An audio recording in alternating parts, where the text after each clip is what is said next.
আমি চম্পা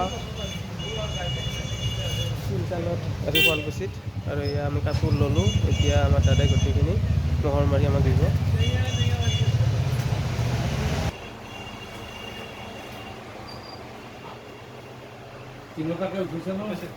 নমস্কাৰ, আমি বৰ্তমান এতিয়া শুৱালকুছিৰ এই তৈয়াৰী পাট মুগাৰ কাপোৰ, আমাৰ শুৱালকুছিত উৎপাদিত পাট মুগাৰ কাপোৰ আমি বিক্ৰী কৰাৰ পাক মুহূৰ্তত আমি এনেকৈ কাপোৰৰ তলত সম্পূৰ্ণ আমাৰ ফেক্টৰীৰ মোহৰ থাকিব আৰু ইয়াত স্বাক্ষৰ কৰা থাকিব।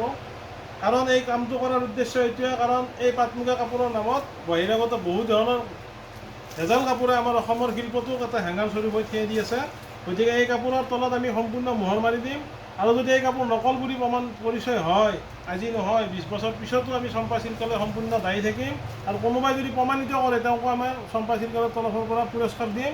আৰু এই কাপোৰৰ বিনিময়ত 2যোৰ কাপোৰ আমাৰ পৰা লোৱা গ্ৰাহকে সম্পূৰ্ণ পাব বুলি আমি এই ভিডিঅ'ৰ সন্মুখত ক'লোঁ। আৰু এই কাৰণে আমি এটা লিফলেটৰ ব্যৱস্থা কৰিছোঁ এনেকৈ অসমৰ সচেতন নাগৰিকৰ কাৰণে।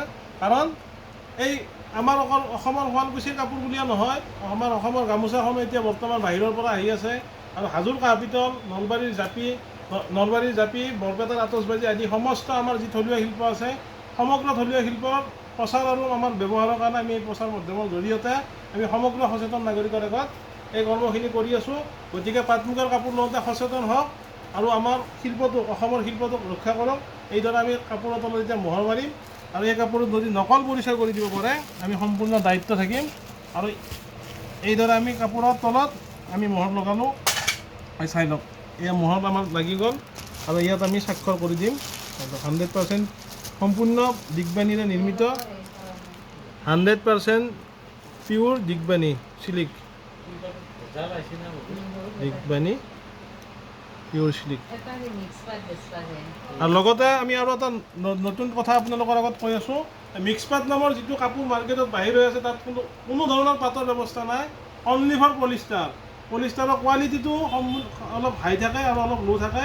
আৰু মিক্স পাট বুলি যি কয় তাত কোনো পাট নাই। আৰু কোনোবাই যদি পাট বুলি কৈ বিক্ৰী কৰে আপোনালোকে সম্পূৰ্ণ লিখি ল'ব কিমান % পাট আছে, ক'ত দিগত পাট আছে নে বাৰীত পাট আছে। নমস্কাৰ, চম্পা চিল্কলৈ ধন্যবাদ। ঠিক আছে।